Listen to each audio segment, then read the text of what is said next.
right. Good. Hello, everybody. It's Hello. 7:00 Wednesday night. That means it's time for Sci-Fi Distill. Welcome Phil back, and welcome, of course, Mary Beth, and welcome Pat Johnson. Wow, it is so awesome to have you here. We are very excited to talk to you. We're going to skip news tonight. No news. We do have a drink. We are. You're the news. You're the news, Pat. You're the news. I do have a drink. For you tonight, in your honor. If you I have a drink. I thought this was a good one for you. It's called the Moonwatcher. Oh, I like it. Let me see. It's a lot of weird stuff. Wait, I'm taking a screenshot. Well, it's on the Facebook page, so you can always get it. I can always send it to you if you want. No, I'm literally gonna send it to the bar right now and have them make one. We're at, by the way, 6th and Vine Restaurant in Winston-Salem, North Carolina, owned by my lovely girlfriend Kathleen Barnes, who is also the only reason this movie exists. Trust me. Well, thank you, Kathleen, because we love it. We love it. Thank you. Yeah. Shouldn't the drink come with a femur, Rizzo? With a what? With a bone femur. I don't think the drink. I didn't make the drink. Whoever made the drink didn't have 2001 in mind when they made it. I'm sure. So, did you get it? I can take that down. Yeah, I got it. Send it to you. It could come with just a chunk of primordial mammal meat. Black ice. Like, remember that sketch Ham and Bubbly that John Hamm did on Saturday Night Live? If you haven't seen it, no, I haven't seen that one. Michael Bublé and John Hamm. Look it up. It's one of the funniest things they ever did on the show. Anyway, Ham and Bubbly. Anyway, Ham and Bubbly. All right. So you obviously saw our review. We love this film, and thank you so much for making it, because I think Mary Beth and Phil will agree that it spoke to us in so many ways. We get it, because we're that nerd kid from back then that nobody got. And we're still nerds. I still buying toys, and well, I love your HAL 9000 because I have the exact same HAL 9000. That's a model kit that it's got a 10-foot finish. I got another one I'm in a box I'm going to do, because that one didn't come out that great. You can't tell from here. Yeah, normally I would be in a completely black background with that hanging in midair right about there. But I figured, I saw your martini logo and I was like, you know what? I'm going to do this from Kathleen's bar. So that's what we do. We usually it's a kind of a cocktails, and nerds. That's our logo. That would be us. Cocktails and nerds story of my life. That's us in real life. When we all get together, we go to the pub and have a drink. I want to give some shout out to some of our regulars, Jeff and Martin and Dr. Alexander. How are you? And Bill and Sue's here. Just so thanks, guys, for joining us. We really appreciate all the views. I believe you can see the chat there. So I've got it. I don't know if I can respond to it. Is there a way for me? No, you can't. Okay. We can. I'll just say it. You just say it, and they'll hear it. That's how. There is a bit of a delay, but not much. Well, hi to everybody. I'll get to everybody if you have questions and stuff when we get there. But thank you for being here. So I have one question. I watched the film and I watched it, and the one question I did. Well, I have many questions. Don't we all? Really? The scene where you meet Trumbull and you didn't say. Did you actually not say anything when you met him for real life? Pretty much. It wasn't exactly like that, but it was. I will tell you that. And people say, okay, what's true and what isn't? Because obviously at the beginning it says most of this is true, the rest is even truer.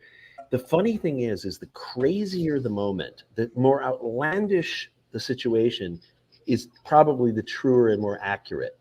Everything that happens from the time I arrive at Herb Lightman's office to the time I leave is pretty much word for word, moment for moment, with leaving a bunch of stuff out. For example, but it's the truest stuff in the film because I did it for two reasons. One, it felt better to do it that way. And two, legally, I was protected by doing it exactly as it happened, not making anything up, right? In point of fact, when I left Stephen's office and went to the model shop, I ended up working for about 4 hours on the mothership because these poor model makers, Greg Jean, Ken Swenson, Dave Gerard, all these people that were working on the mothership, what they were doing at the moment was drilling and filling 10 billion little windows in the mothership with these little fiber optic cables that had been cut to about that long and needed to be lensed with a heat gun. And it was something a robot would do today in 10 minutes, but it took them weeks. And so they saw this young, goofy, "Hi, what are you guys doing?" He goes, "You want to be a model maker, don't you?" "Don't you?" Here. And I literally sat there drilling and filling and putting in fiber optics in the mothership for like 4 hours talking to these guys. And it was amazing, but it was, the movie's long enough. So we had to take some things out.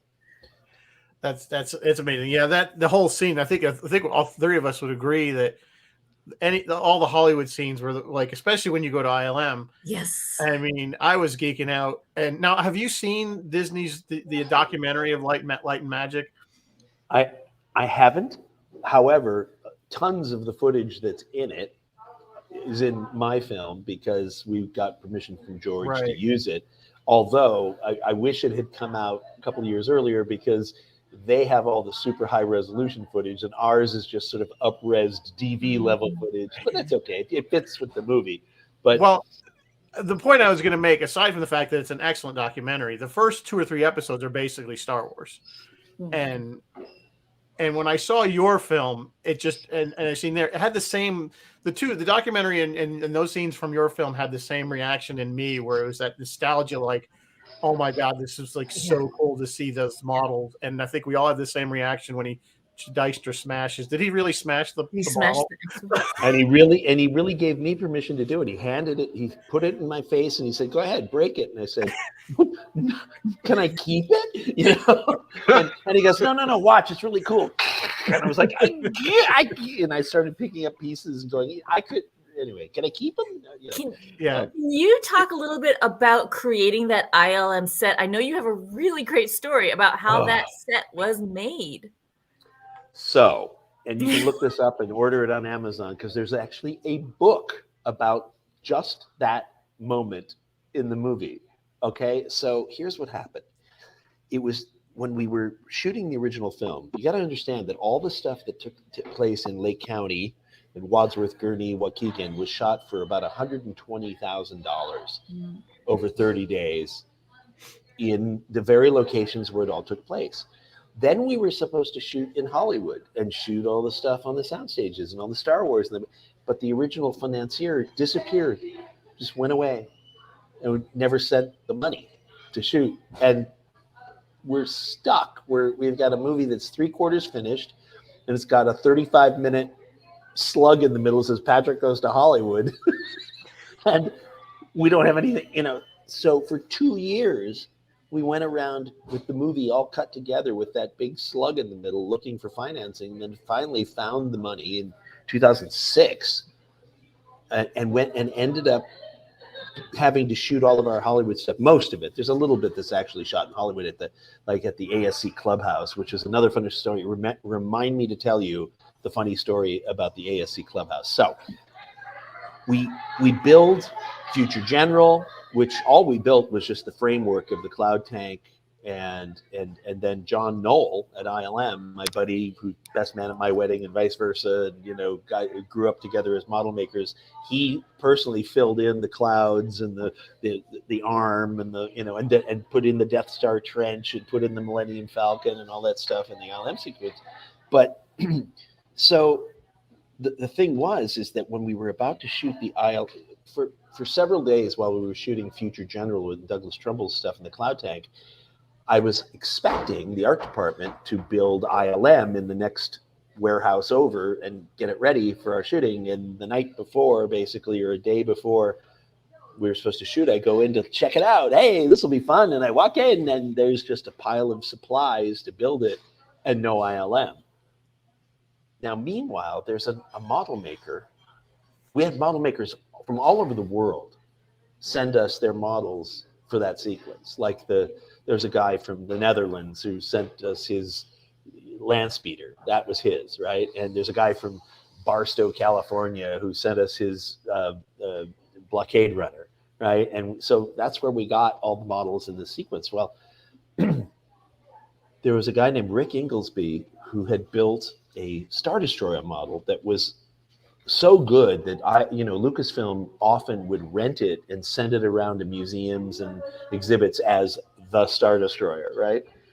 And I asked him, I wrote to him, I said, can we borrow it? And he goes, well, you can, but I'm going to have to come out and babysit it. So I'll drive out with it from Buffalo, New York. And so he drove out, sat with it for several days in the corner while watching all of us bumpkins running around trying to make this movie. And finally, and I walk in and I see there's no ILM, and I'm like, yeah, right? And so I said to the art director, I said, hi. We shoot in like 36 hours and there's no ILM. And she was like, well, we can't quite figure out how to do it. We're still kind of, I said, so I walked up to Rick Inglesby sitting in the corner, watching his model and reading his books and stuff and on his computer. And I said, Rick, if I field promote you to art director of the ILM set right this moment and give you the entire crew and all those supplies, in 24 hours, can you build ILM? And he went, yeah, no problem.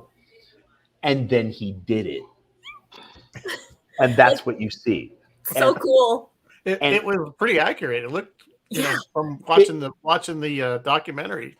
And not only that, so then he had so much fun doing it and was so excited that like a year later, he wrote a book called Building Dreams. You can find it on Amazon. It's chock-a-block with behind. Oh, you've got it right there.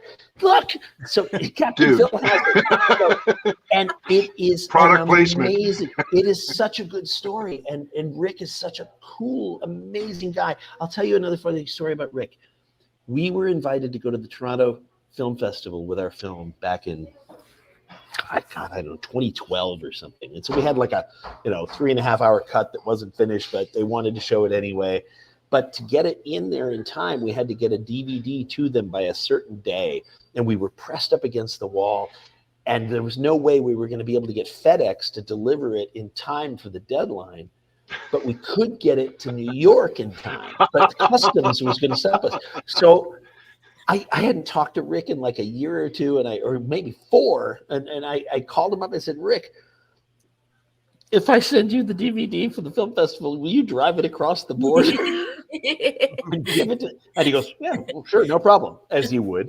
And I sent it to him. He drove it across the border, got a receipt, and we got into the festival. So, I mean, Rick we finally made him an associate producer just because he did all this amazing stuff for us. So, and one note about Rick and the book and you is that if you read the book, I just started reading it today. If you read the book, his wife, because he got laid off from work, his wife pushes him into this model making and encourages him to send his stuff to Hollywood, and that's what he does.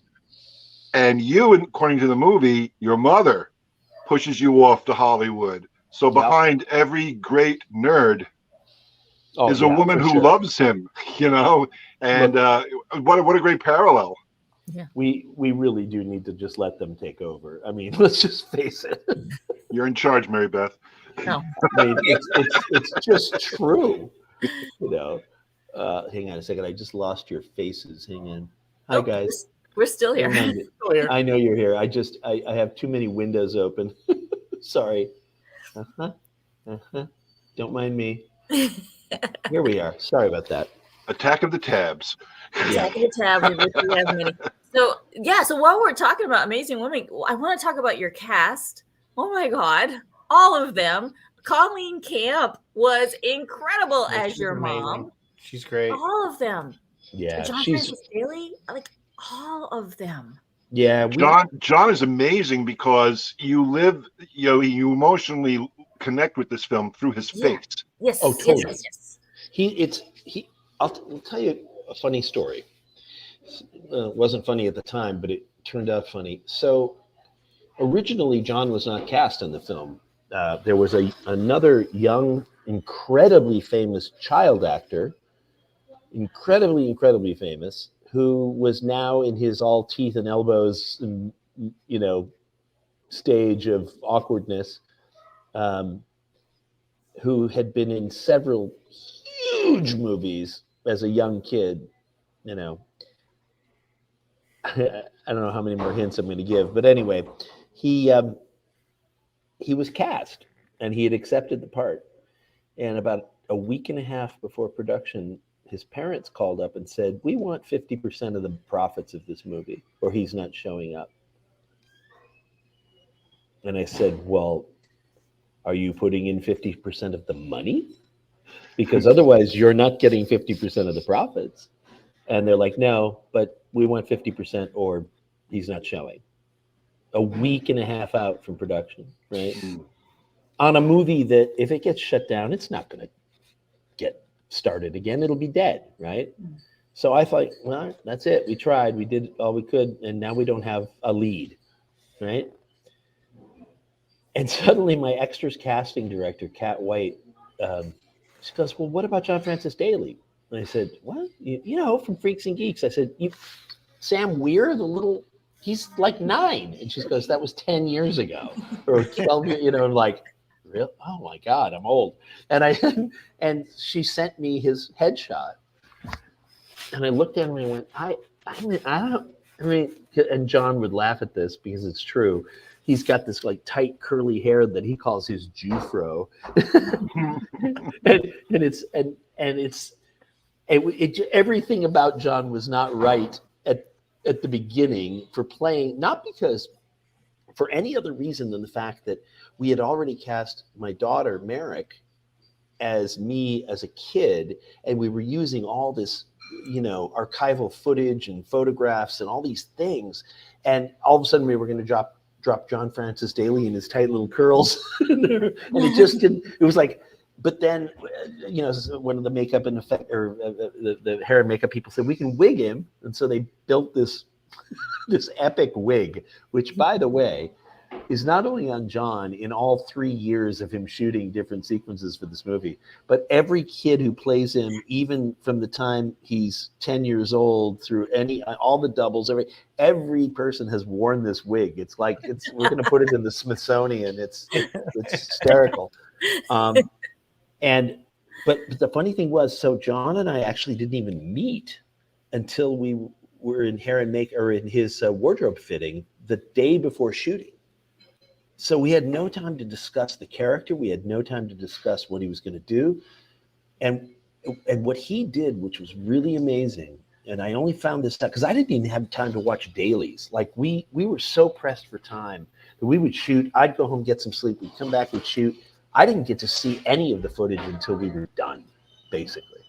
And that's a scary thing, right?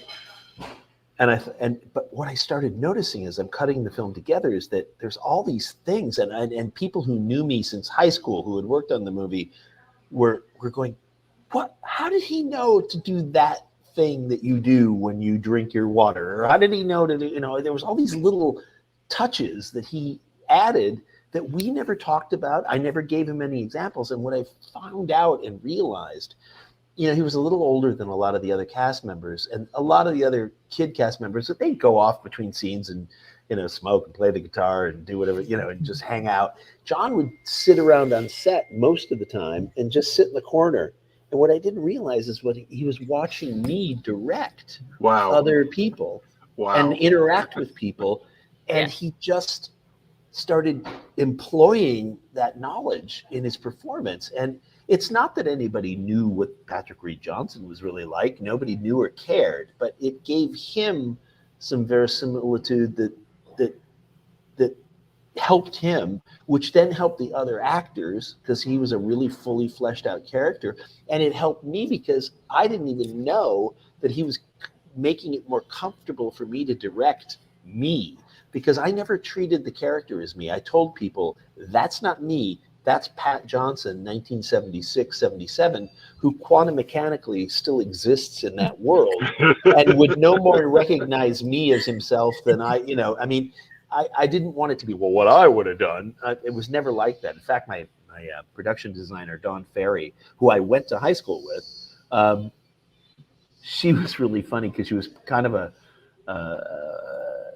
bit of a fascist when it came to things that had to do with me. She'd be like, Patty would never have put that poster on that wall. He would put it over here. And I'd be like, nobody cares, Dawn. But she cared because she knew, and again, she did such an amazing job with no money, no time. But it was funny how there was this combination of people who didn't know me at all and people who'd known me since I was in high school, all working together, and sometimes it would lead to conflict. Yes, many of your cast were your friends from high school.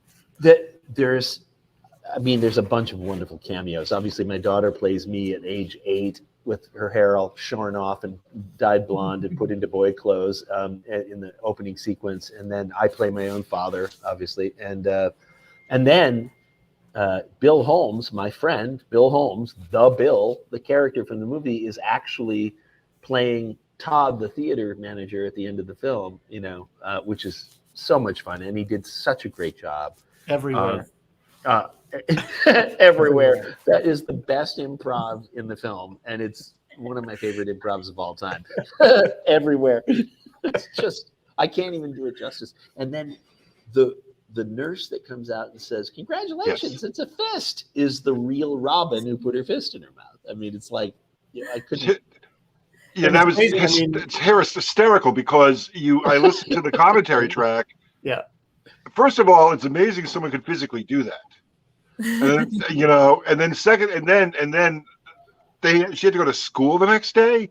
Well, what's up with her parents? It was amazing. Well, actually, it wasn't even the next day. It was the same day. Her parents probably would have kept her home. It was that the nurse and the hospital said, "We have no reason to send you home. You're medically fine, so you're going back to school." So it was the same day. Wait, it gets better. So of course, I lost my train of thought. It went right off the bridge.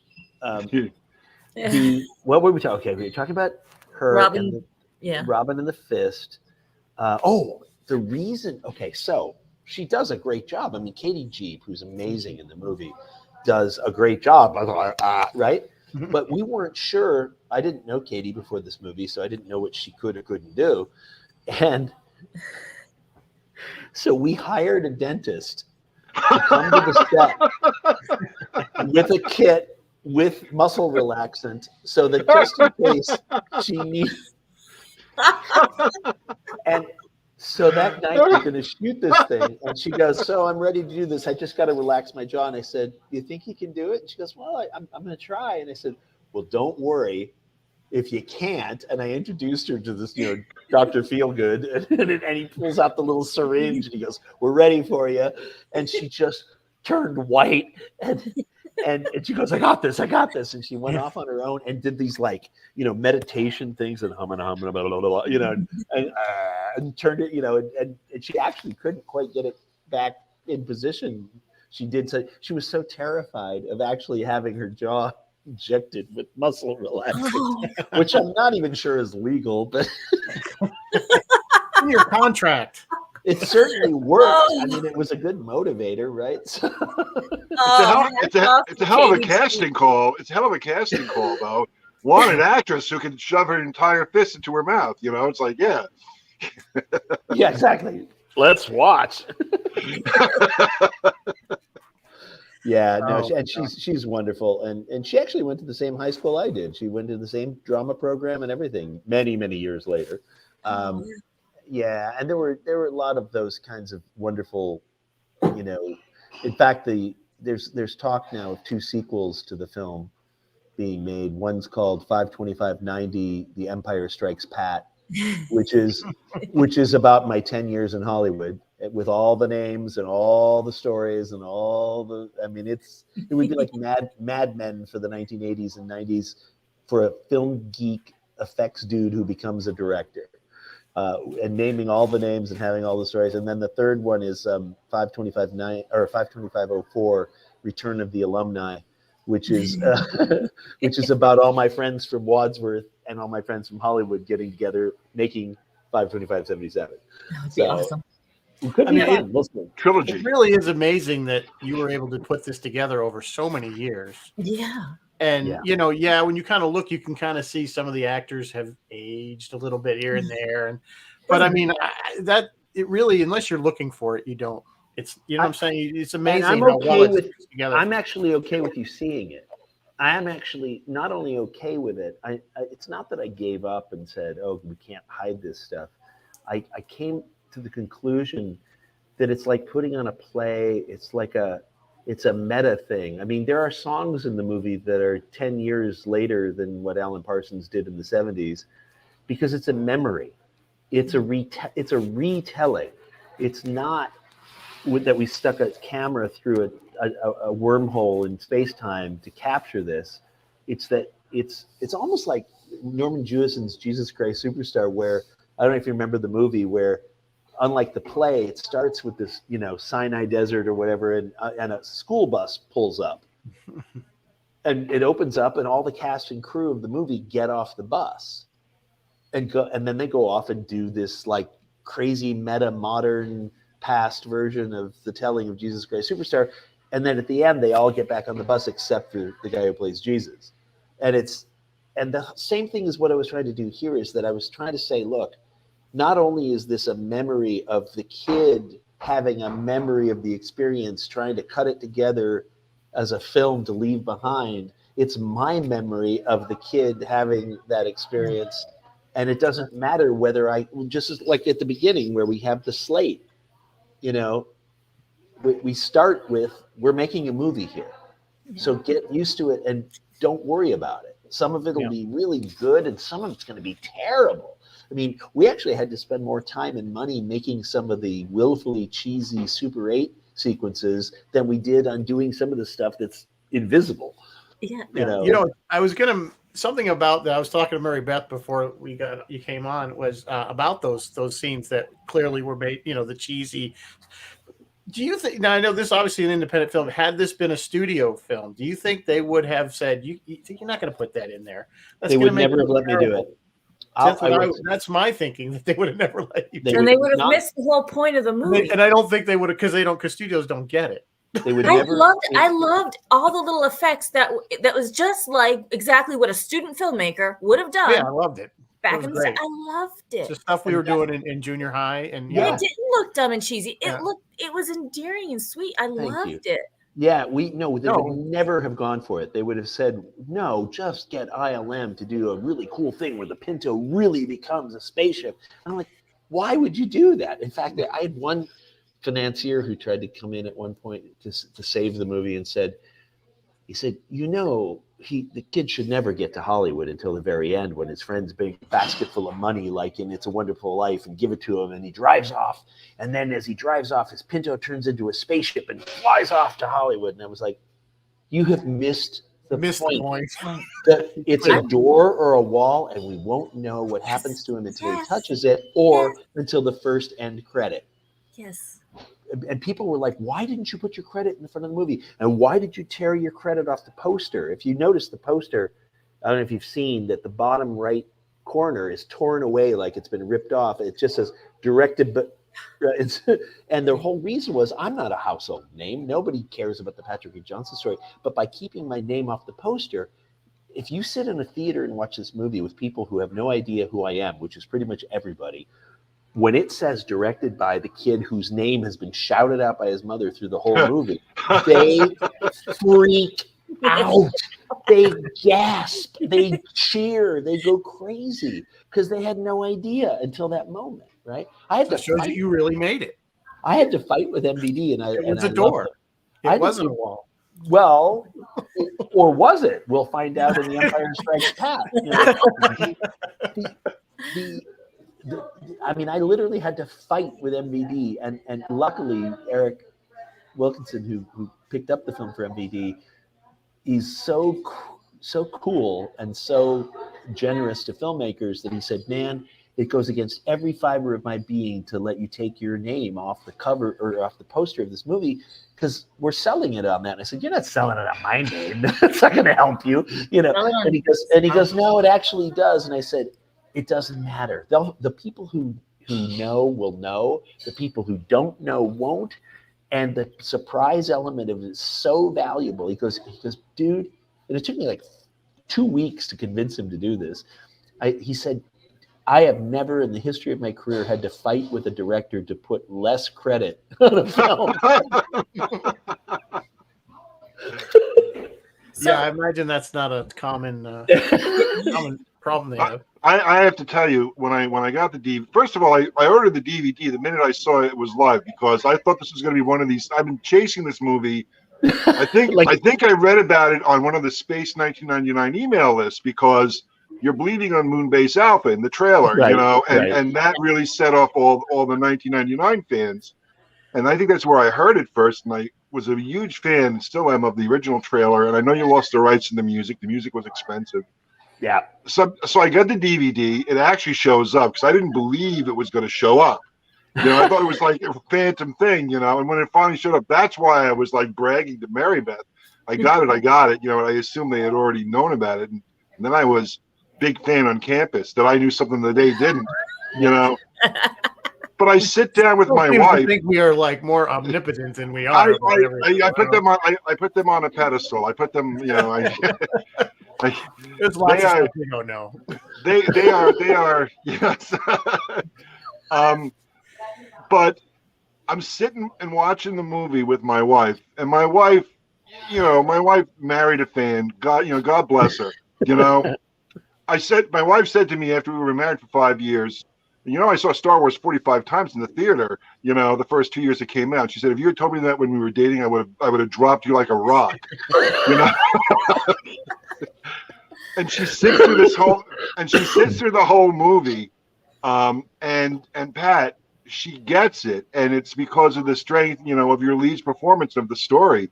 And yeah, when you got to that end part, it hit her. And it hit her not because she loves 5/25/77. She doesn't know what that means. She doesn't care. No. It's because you followed your passion, you know, and you did this thing, and that whole town had your back, dude. yeah. I mean, they really had your back.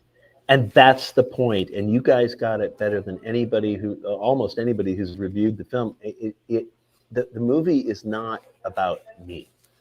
It's not a celebration of, ooh, Pat Johnson, the first Star Wars fan. There are a bunch of people who tried to make me retitle it Fan One, and I said, under no circumstances, never in a million years, for a million reasons, not the least of which are that it's a terrible title, but also we didn't even have fans then. It wasn't a thing, but also, most importantly, my being the first person to see the film that didn't work on it doesn't make me the best Star Wars fan or the smartest or the most well-informed or any of that. I don't own action figures. I don't go to conventions. I mean, I've been to a few. I do have a couple of action figures, but that's not my connection to it. And as much as I love it and I saw it 28 times in its first 30 days of release, but I also saw Close Encounters 34 times in its first 30 days. Yeah, my wife wouldn't have dated you either. Right. but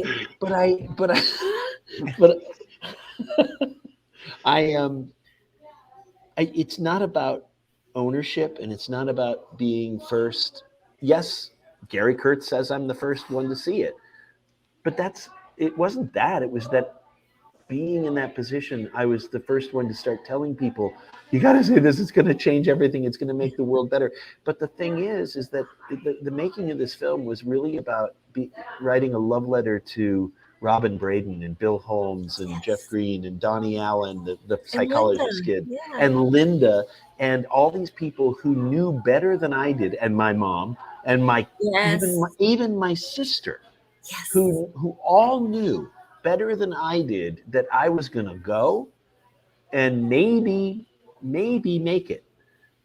And they believed it more than I did, right? And I was not torturing them, but I was resistant to understanding that all of their torture of me was mostly to get me the hell out of there so I would go do this, you know? And it's not that it was their mission or their whole lives were dedicated to it. It's not, I'm not saying that either.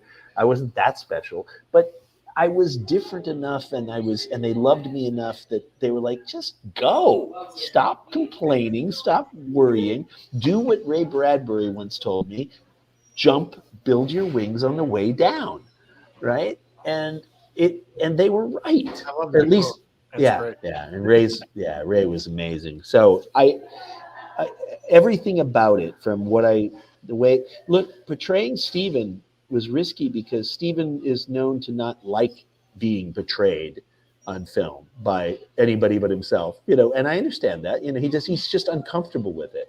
So what I tried to do was do the most completely honest, visually and emotionally and verbally correct assessment of my remembrance of being in a room with him. Mhm. Everything that happens with Stephen is word for word what happened in the room. Because he seems like he kind of gets that you're interested, like you want it, but you don't quite know I don't how quite to get it. Yeah. He He's- seems to get Yeah, that. I love that when you go, "What's motion control?" Yeah, Right. and he And looks. when- Yeah. And And can you remind us of that actor's name? Because he did a brilliant job. Kevin Stevens, Kevin. and he's not an actor. He's never been an actor. And what happened was, I was looking around, and people had heard in my little hometown that I was looking, and the barista at my local coffee shop said, "I heard you're looking for young Steven Spielberg." And I said, "Yeah." And she goes, "I got him." And she pulls out a photograph of Steven Spielberg at prom. And I was like, okay, that's ha ha ha, great, funny. It's Steven in a suit with a girl at prom, right? And I'm thinking, that's okay, ha ha ha, you got me, right? And she goes, what? And I said, oh, I mean, and she goes, no, it's my brother. And I said, and Steven and I suddenly went, wait a minute. Steven wouldn't have gone to prom, not because he couldn't get a date. Of course he could get a date, but because why would he go to prom when he could be in his basement making movies, right? I just never, and I thought, wait a minute. I grabbed it and I felt it. It wasn't like something cut out of a magazine. It was Kodak film. It was literally a picture of her brother at prom. And I went, you're kidding me. And she goes, no, he's perfect. And I said, well, tell him he's hired. I'm hiring. I don't care if he can act or not. I'll direct him. We'll figure it out. And she goes, oh, no, he doesn't want to do it. I just wanted you to see that. And I said, what do you mean? She goes, I talked to him about it. He said, under no circumstances will he do it. He doesn't want to be in front of camera. And I said, give me his phone number.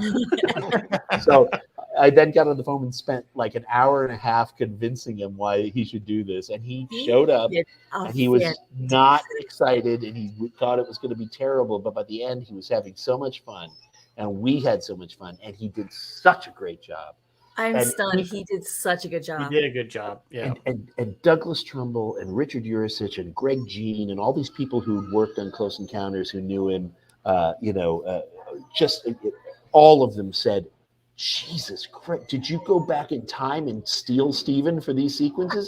They're like, and there were a couple of reviews of the film that said, oh my God, he cast some kid who looks like he's 12 years old and Steven was almost 30 at that point. Go back and look at photographs of Steven on the set of Close Encounters and tell me how old he looks. He looks 12. Yeah. And that's okay. It's not an attack. I mean, and I had to be really careful because I had to write a line between Steven being wise and ahead of me, way ahead of me, but not cruel. And you could just the slightest amount of frames on either side. It's sort of like, it's not unlike what Steven did with John Ford, when he did Fabelmans. It's not that, Ford's not being an asshole. Ford's being a teacher. And he knows what he's doing. He could have just said, get the hell out of here. Who the hell are you? I don't need you in here. Instead he's like, go look at that photo. Where's the horizon? Steven, I couldn't portray him that way because that's not his personality. But I could portray him as saying things like, well, if you're so smart, why are you still in your backyard? It's a poke without being cruel. And it wasn't until many years later that I put him in the junkyard, in the truck, in the dual truck, because that was never part of the original script. And then I thought, this is all in Pat's head. What would Steven do if he was in the truck parked in front of the entrance leading to him getting his car back? What's he going to do with his car? Is he going to go chase Linda or is he going to drive to California? Patrick Reed Johnson, what are you still doing in your backyard? Right? And it worked, and it also helped underscore the idea that Steven was not being a jerk or being cruel. He was just being like, come on, kid, you can do this, but not unless you just do it. You have to actually make a big effort. You can't just collapse into, oh, I'm just going to go home and play with my friends. You know. Yeah. No, it was a great scene. And did Gene actually yell security when you stuck your head up on top of his model? It was like that. Yeah, he didn't say those exact words, but he basically said, he might have said something like "intruder alert." Greg was so funny and so dry. He was one of the nicest, most By the way, the little mothership model on Steven's desk, the little study model, was the real study model that Greg built for Close Encounters that he let me borrow. I had to meet him clandestinely in a parking lot of a TGI Fridays in Marina Del Rey and buy a ticket for a seat for the box that carried this thing and insure it for $10,000. And then so Steven doesn't have that? Greg? No, Greg had it. Greg had it. I would figure Steven Spielberg would have it. And the shot of the Devil's Tower model is the actual Devil's Tower model, which he also lent to me.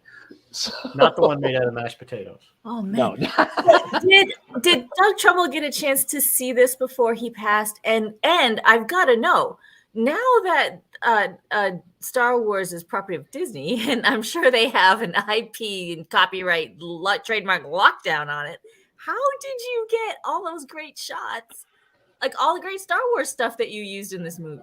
Is there a mouse knocking at your door right now? You know, yeah. with, Is there a mouse with a cease and desist? Yes. Yes. No, I am protected by the ghost of the great Gary Kurtz and also by the living George Lucas. And here's what happened. So obviously, I had Gary Kurtz as a producer, and Fred Roos, who were both very close to George.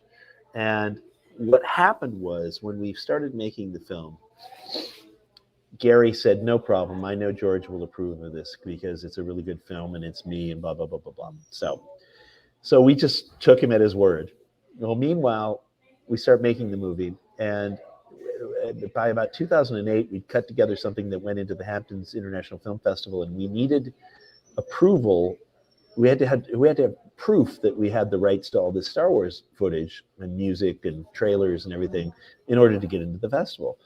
So I call up Gary in London and no answer. And Gary's really good at returning phone calls. Turns out I can't find him. And turns out I find out from somebody he's in Siberia scouting locations for a World War II fighter plane movie set in Siberia. And so no one can get a hold of him. And we've only got like 24 hours to get this approval, right?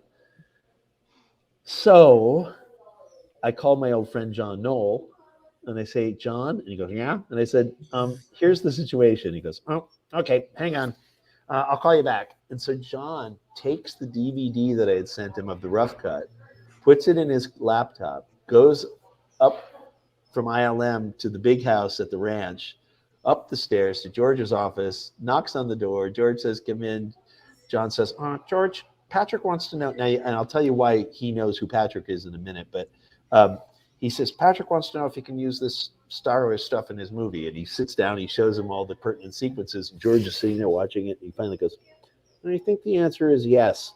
The next day, I get a letter from Lucasfilm Limited from their legal department saying you have the rights to all of this stuff in ad infinitum throughout the universe, forever.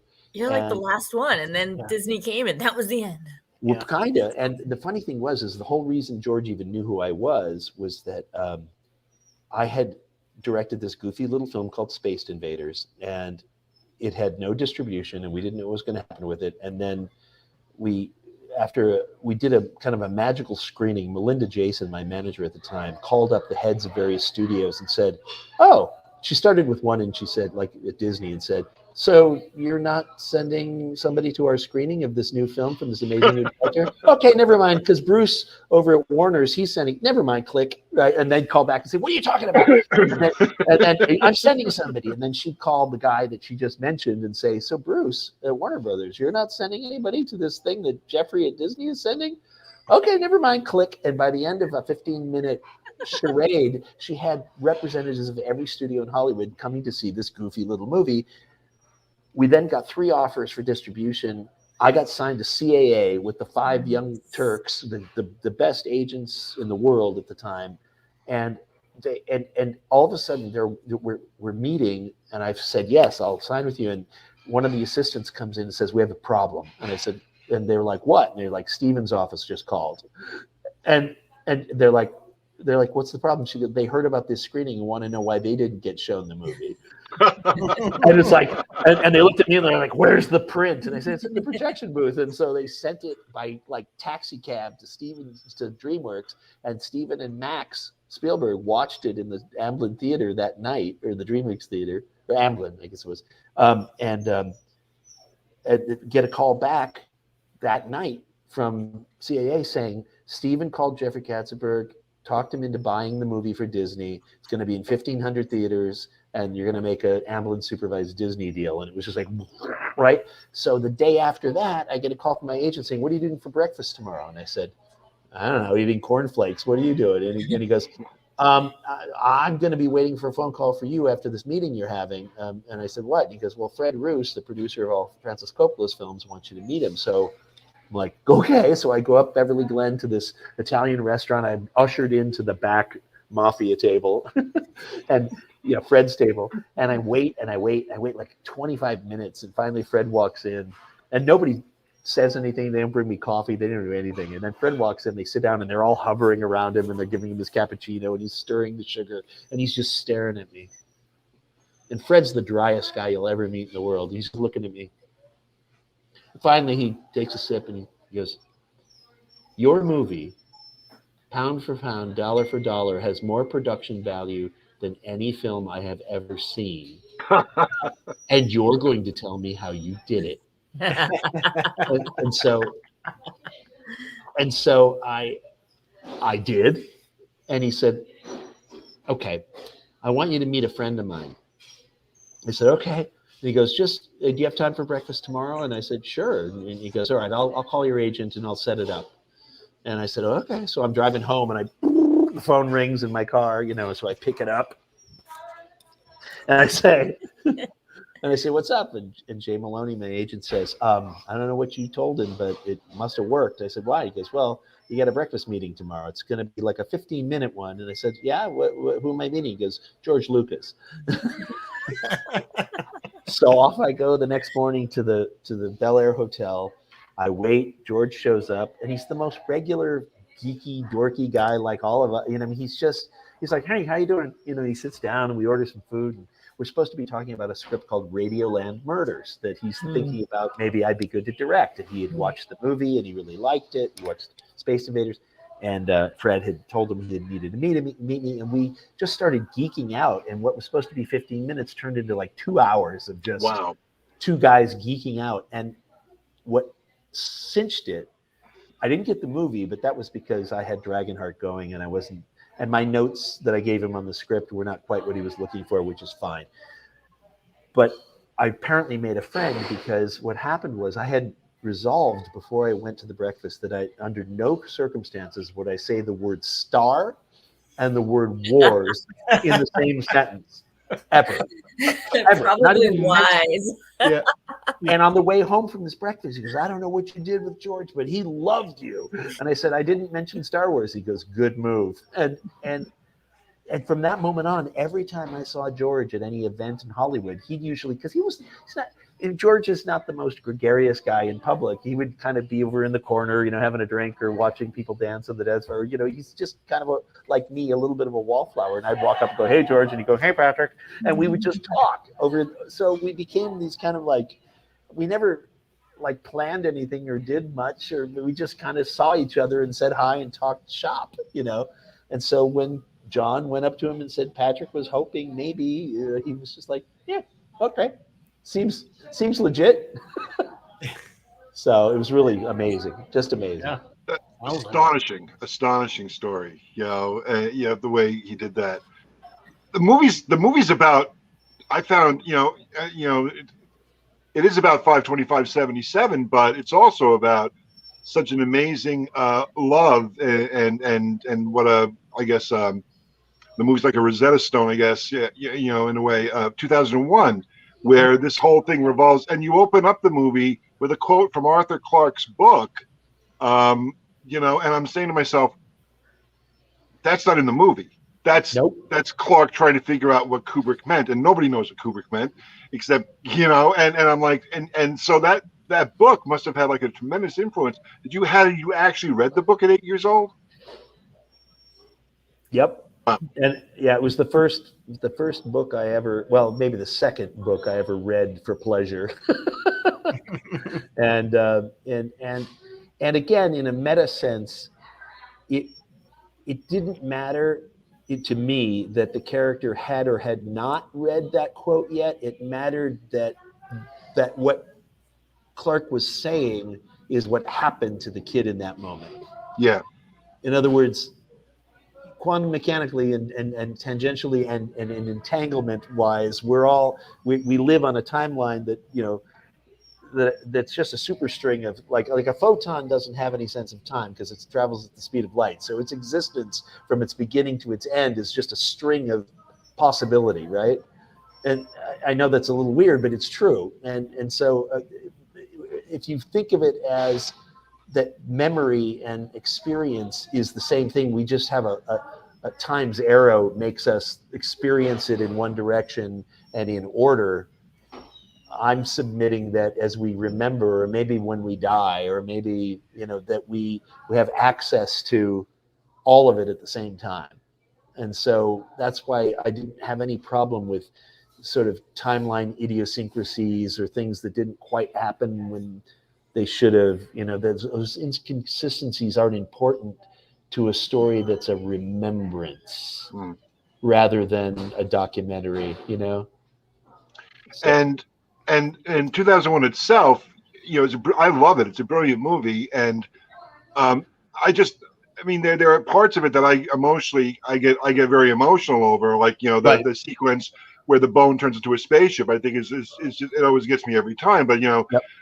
For the whole thing though, it's not as emotionally engaging as it is intellectually stimulating and brilliant filmmaking. Until I seen the little kid sitting in the theater with that Arthur Clarke quote. It put like the humanity into the 2001 experience for me, which it's Thank you. a very sterile, brilliant but sterile movie, and I'm holding it up my mind against 2010. The movie and the book, which I worked on, by the way. I worked on 2010, and the crazy thing, the thing about 2001 is it is sterile.